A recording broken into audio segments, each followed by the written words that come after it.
Olá, seja bem-vinda ao Canal Plus. É uma alegria ter você conosco. E hoje nós estamos mais uma vez no TBT da História do Brasil, no quarto episódio. O episódio de hoje é sobre os primeiros 60 anos da chegada dos portugueses ao Brasil. Mas antes de entrarmos no nosso assunto, eu gostaria de conversar duas coisas importantes com você. A primeira é que este episódio de hoje é o último com o qual a gente entra com o nome de Canal Plus. Eu estou mudando novamente o nome do canal. Por quê? Porque o meu objetivo é alcançar pessoas. E como vocês já viram, devem ter visto aqui a descrição do canal, este é um canal de variedades. A gente fala um pouco de tudo. A gente fala de mulher, de empoderamento feminino, de mundo plus size, de moda, mas a gente fala também de história, de filosofia, de política, de psicanálise, de relações afetivas, de família. A gente fala de vários assuntos interessantes aqui. Por isso, eu classifico esse canal como um canal de variedades. Porém, eu estava conversando com a minha nora, que é uma menina que estuda, né? Ela é influencer, ela estuda o mundo digital, trabalha com isso também.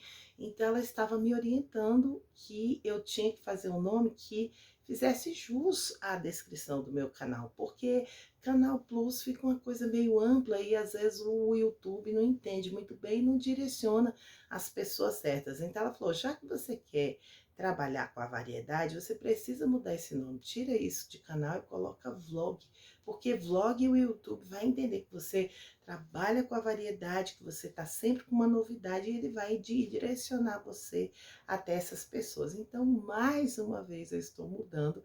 A partir do próximo episódio, não vai ser mais Canal Plus, vai ser o vlog da Kátia. Então, não se assuste, quando você procurar, você vai achar o vlog da Kátia. E você é bem-vindo do mesmo jeito. E você que já está aqui, maravilha, seja bem-vindo. Você que está chegando hoje, é o seu primeiro TBT, eu sugiro a você que faça uma maratona aí na nossa playlist, tá? Faça uma maratona e assista os 3 episódios anteriores para você entender bem do que nós estamos falando, certo? Agora vamos para o nosso conteúdo. Nós terminamos o TBT passado falando sobre o desapontamento de Portugal com a descoberta. Afinal de contas, o Brasil não foi tão reluzente quanto a África, né? Eles não deram de cara com elefantes cheios de lindos dentes de marfim, nem com ouro brotando da terra. Não, eles chegaram aqui, encontraram uma turma de indígenas contentes e satisfeitos e receptivos, né, que não maltrataram eles de jeito nenhum, mostraram a terra para eles e tudo mais, e uma quantidade infinita de pau-brasil. Foi isso que eles encontraram e nada mais, à primeira vista, né? Mas, mesmo assim, posse é posse, terra é terra, e era deles, teoricamente, né? Porque eles tinham o Tratado de Tordesilhas, então eles se sentiam os donos. Na cabeça deles, aqueles indígenas tanto fazia, eles pensavam, nós vamos escravizar e pronto, e não tem problema nenhum. E eles deram a sorte que os indígenas aqui foram muito tranquilos, receberam, se comunicaram, então não tinha problemas indígenas aqui. Problema nenhum. O problema é que não tinha nada que eles queriam. Então eles ficaram desanimados, né? Aí Portugal mandou para cá Fernando de Noronha com as suas expedições para explorar o pau-brasil, já que era tudo que tinha, né? Então, bora explorar.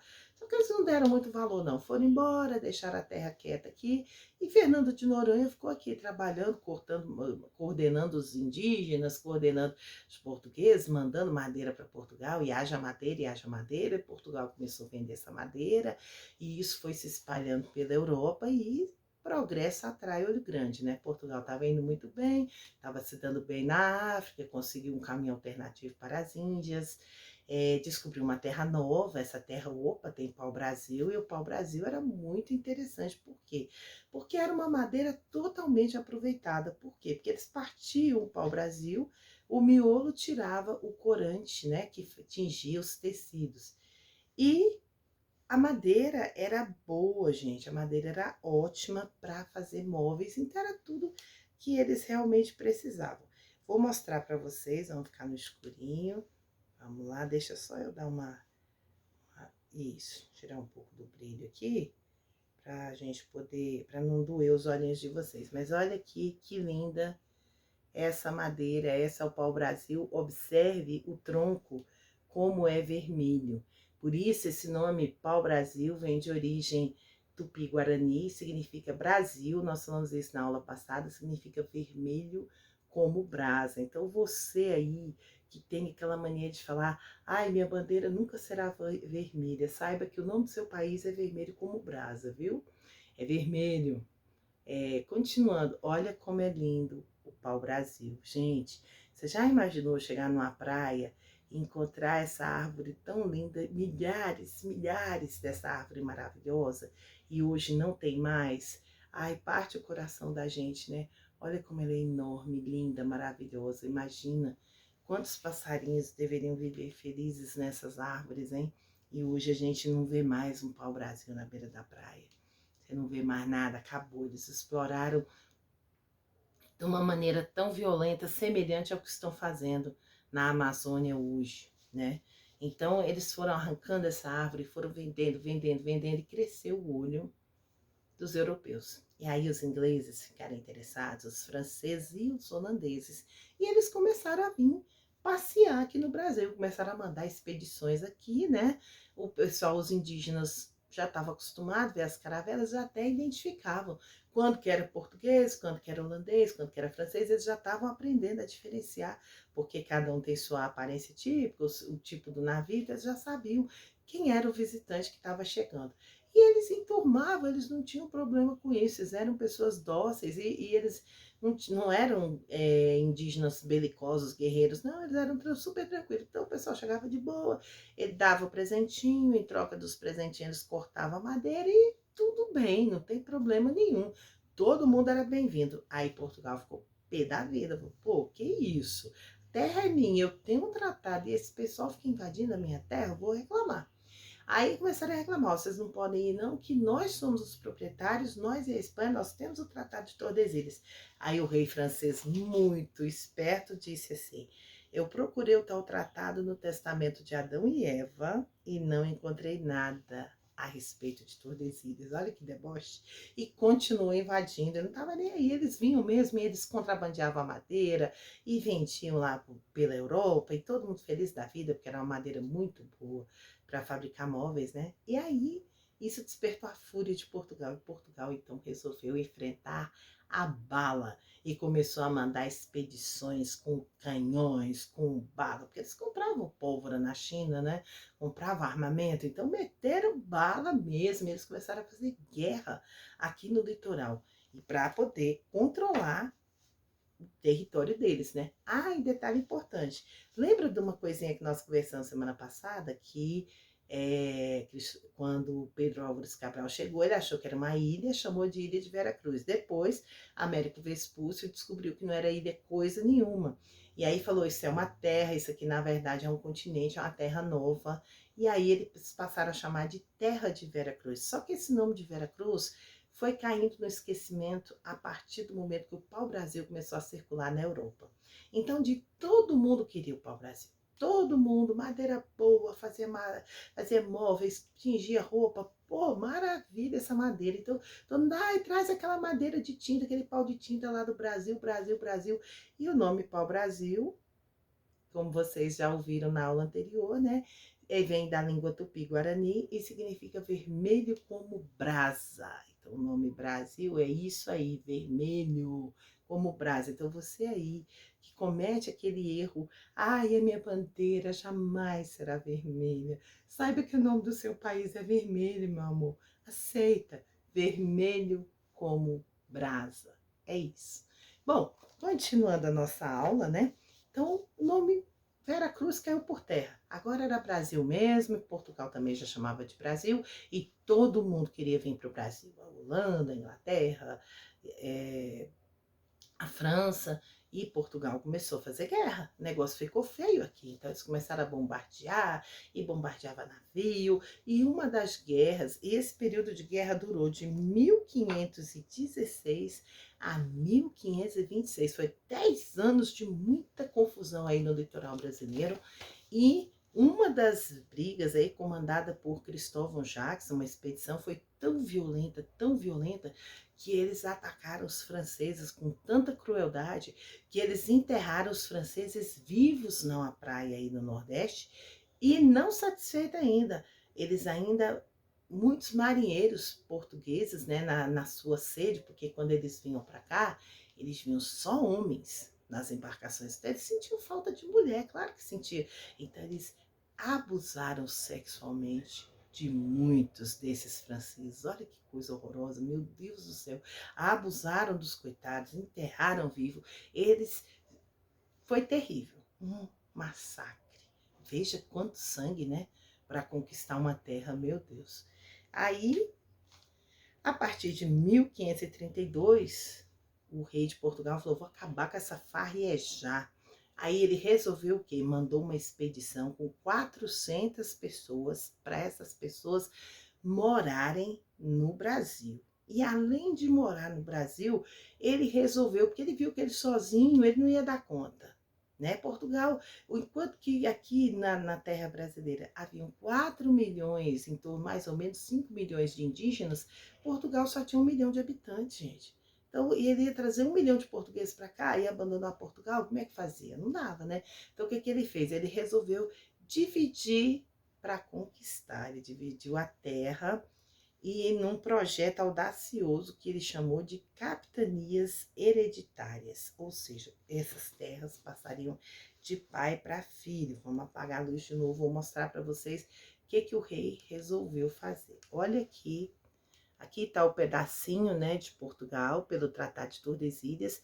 Veja que cada tirinha dessa que você está vendo aí no mapa, cada uma dessas aqui, ó, coloridinhas, é um território, é uma terra, é uma capitania. E essa capitania era doada a nobres ricos portugueses. Eles ganhavam essa terra de presente.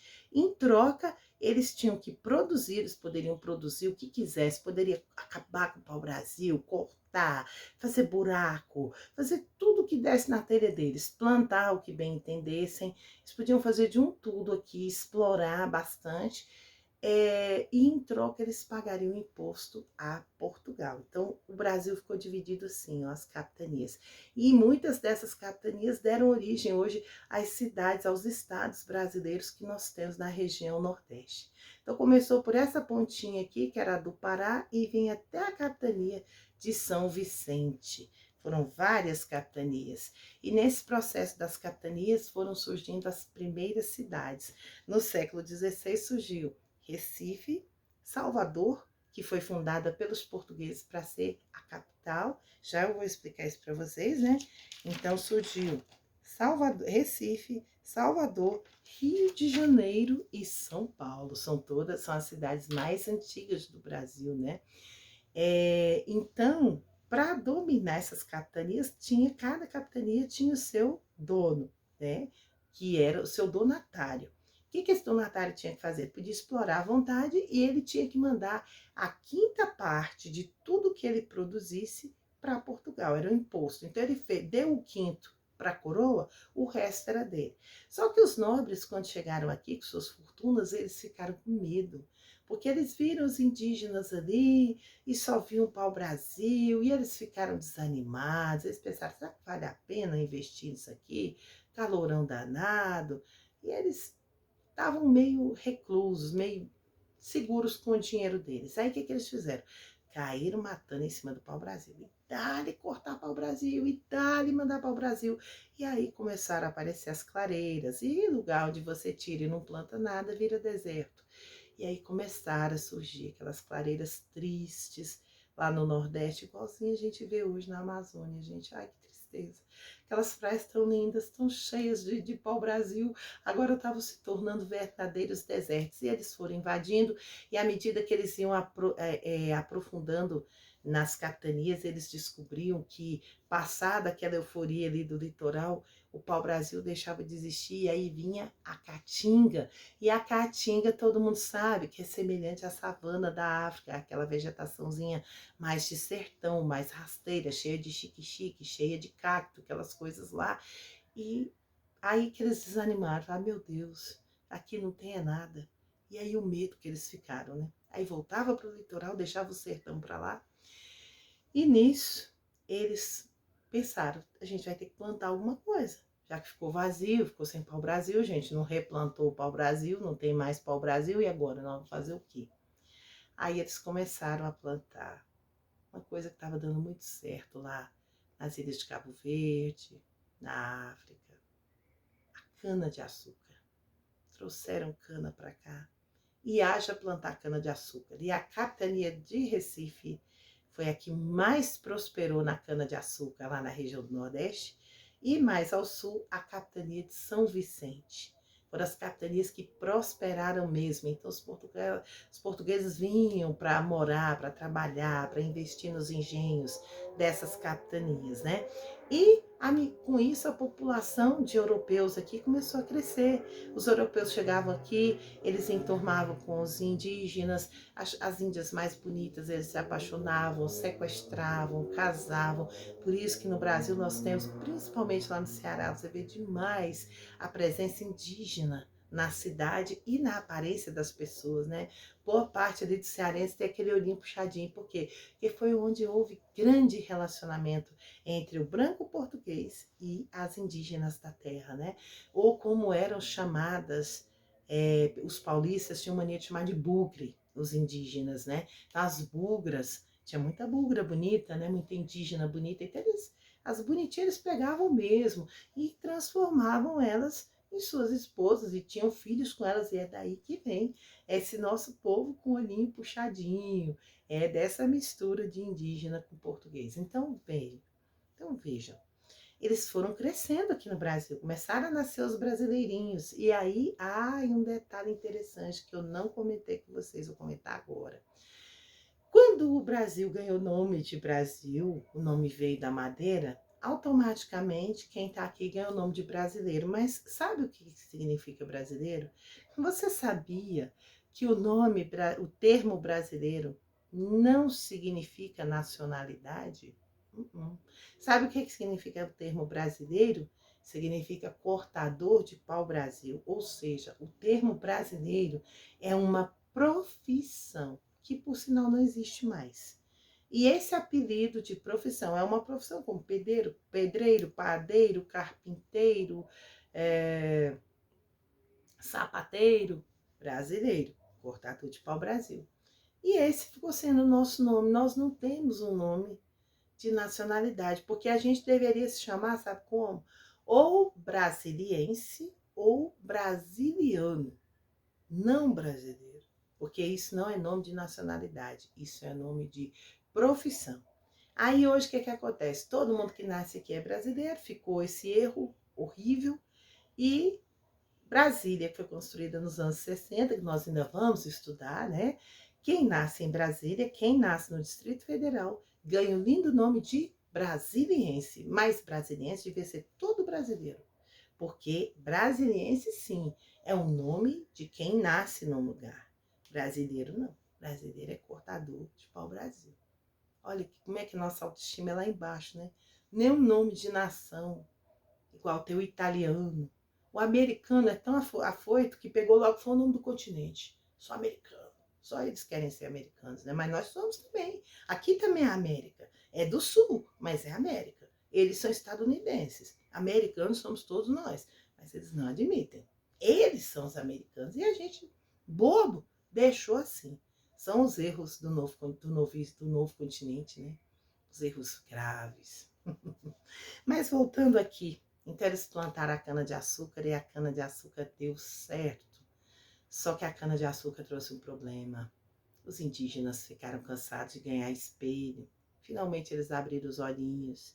E também a cobrança portuguesa em cima deles foi muito grande. Eles viram que sem o pau-brasil o litoral ficou mais feio, ficou mais quente, mais triste. E eles começaram a sentir falta da floresta, sentir falta da vida tranquila que eles tinham. E eles começaram a se rebelar. E aqui nós vamos dar uma pausa no nosso TBT. Na aula seguinte a gente vai falar dessa rebelião, vamos falar a tristeza que vai custar essa rebelião, certo? Vamos falar sobre isso. Mas hoje vamos encerrar o TBT de hoje falando de uma coisa muito importante.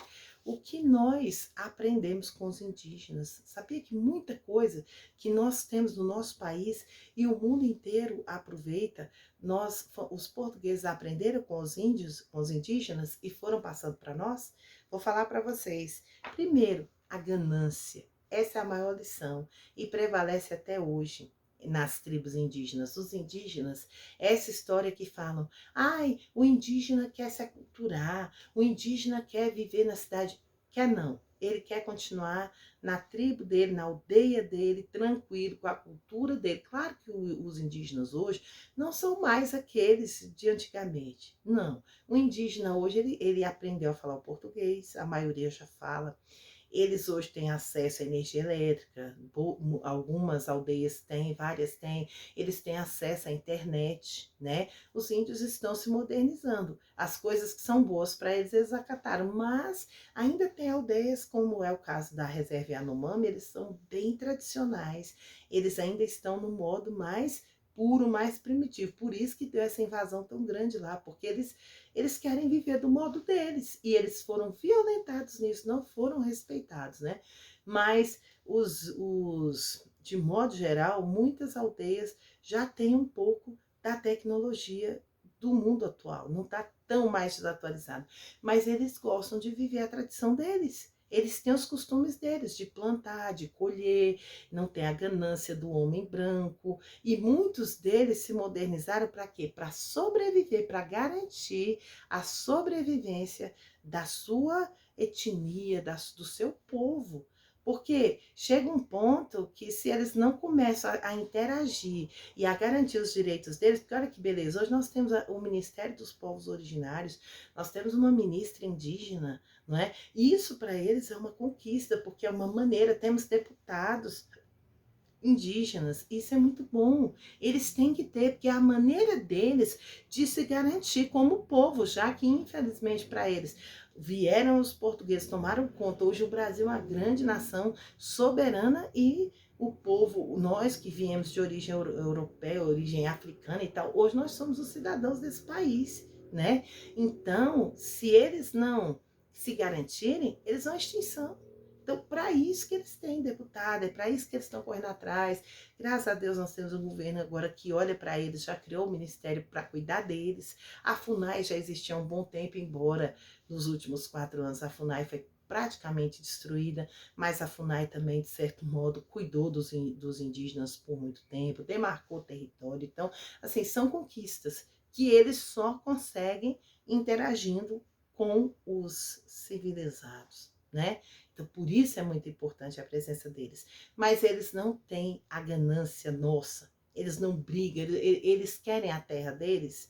Pegando o exemplo do Yanomami, ele quer para viver. Mas não é para ficar escavando, para ficar procurando ouro, para ficar poluindo a terra, poluindo a água. Não, eles querem viver, cuidar, usufruir dessa terra. De uma forma que eu chamo de qualidade de vida. Não é qualidade de vida comparada ao modo que o civilizado vive. Que a gente gosta de viver em casa, de ter internet, de ter televisão, de ter um monte de coisa, andar de carro, coisas que para os indígenas não tem essa necessidade. Eles gostam da vida mais simples, mas essa deveria ser a busca de todo ser humano, sabe? É viver com qualidade, aproveitar da melhor forma o seu meio ambiente, respirar um ar puro, beber uma água limpa, comer o produto orgânico que não precisou de agrotóxico, que foi plantado ali para a sua sobrevivência. Então, e eu vejo isso como qualidade, a vida simples, pura, mais próxima do que nós fomos.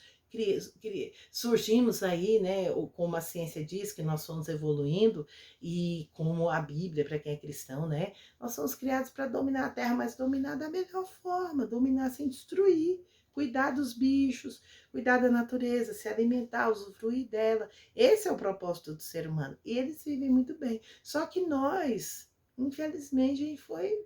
Eu não sei se é felizmente ou se infelizmente, a gente evoluiu, a gente foi mais além. Só que essa nossa evolução trouxe um prejuízo muito grande para o planeta, né? Que é esse desequilíbrio ambiental que a gente vive hoje. Então, hoje a nossa grande meta é aprender a conviver bem com a natureza, a explorar a natureza sem destruir, né? Essa é a grande meta do homem civilizado hoje. E os indígenas deram essa aula para nós, porque o tempo que eles ficaram aqui, eles cuidaram de tudo, até os portugueses chegarem, até os portugueses chegarem aqui.